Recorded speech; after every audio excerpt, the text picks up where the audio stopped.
Sekarang kita bahas mengenai yang gerak partikel curvilinear, tetapi kita bahasnya menggunakan rectangular coordinates. Nah, rectangular coordinates itu menggunakan koordinat kartesian x, y, dan z. Nah, di sini saya sudah gambarkan ada sumbu x, y, dan z. Kemudian ada garis biru, ini garis biru ya, yang bentuknya berbentuk curve, gitu ya. Nah, ini ketika kita membuat persamaannya bisa polinomial lebih dari pangkat 2. Nah, partikel P ini melintasi lintasan yang berbentuk curvilinear ini. Jadi lintasan ini seperti yang saya tuliskan, saya gambarkan, ini mengarah ke arah diagonal dari kubus, sehingga ada arah ke arah X, Y, dan Z. Artinya apa? Artinya ketika partikel melintasi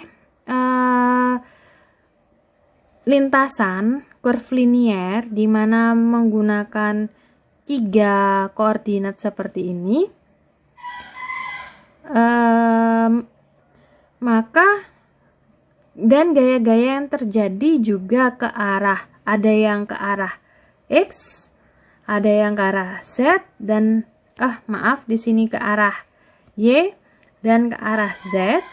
Maka percepatan dari partikel ini bisa saja, karena di sini lintasannya ke 3 arah seperti gambar ini, maka nantinya untuk percepatannya juga ada yang ke arah X, Y, maupun Z.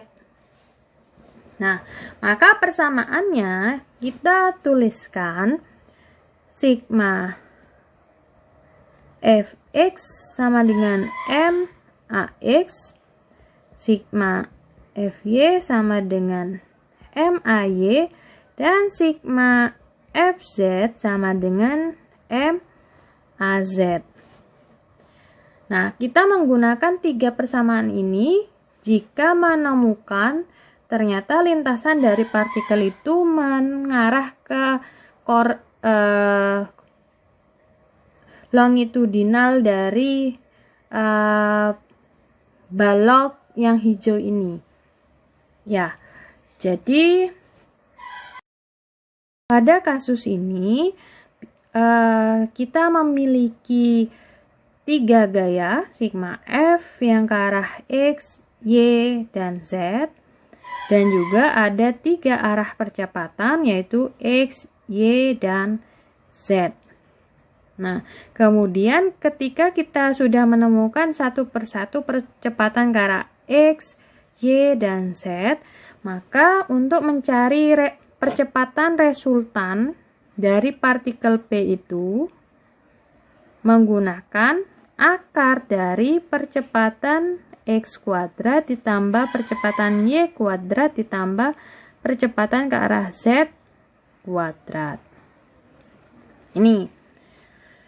Kemudian, kalau semama mau mencari gaya resultan yang dikenai terhadap P, juga bisa menggunakan persamaan ini yang akar, tetapi A-nya diganti dengan F. Jadi, F resultan sama dengan sigma F yang ke arah X kuadrat, sigma F ke arah Y kuadrat, dan sigma Fz ke arah Z kuadrat.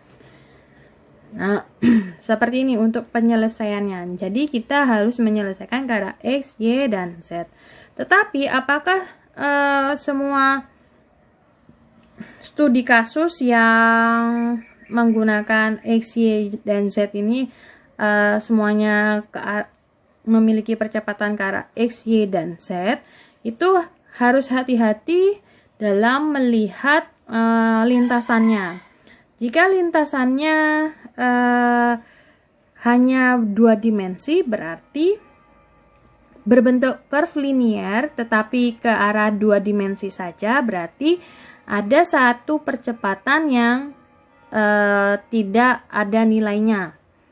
Jadi kita harus melihat kira-kira lintasannya itu curve linear ke arah sumbu mana saja, dan gaya-gaya yang bekerja itu ke arah sumbu mana saja.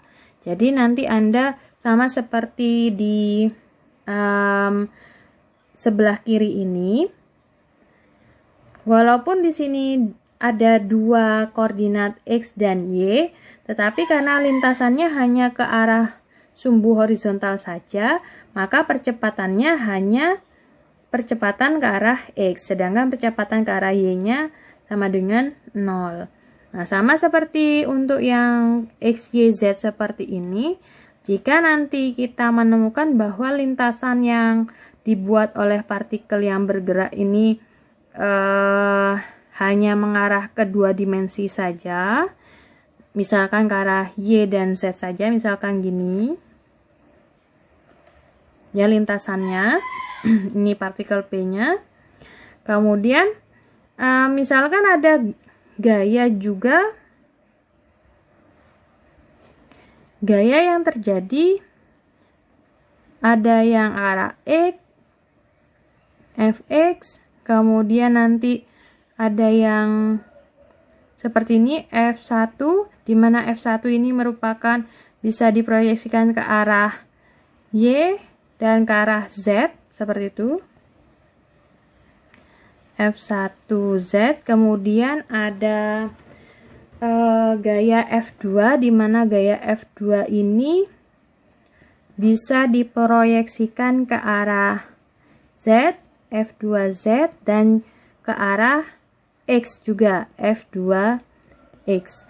Maka kalau seperti ini, kita lihat ternyata lintasannya itu ada yang ke arah, ada yang hanya ke arah Z dan Y saja lintasannya.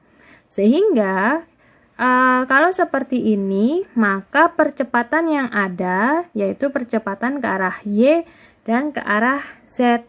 Sedangkan gaya-gaya yang ke arah X, Fx dan F2x itu nantinya akan sama dengan 0. Nah, seperti itu. Untuk menganalisa beberapa kasus dari partikel yang bergerak curve linear.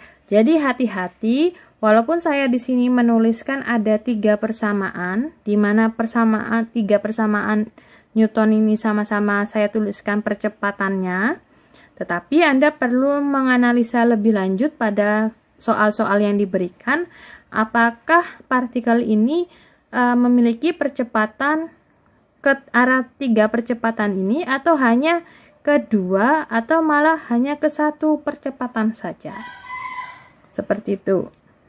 Baik, ini untuk equation of motion dari rectangular coordinates.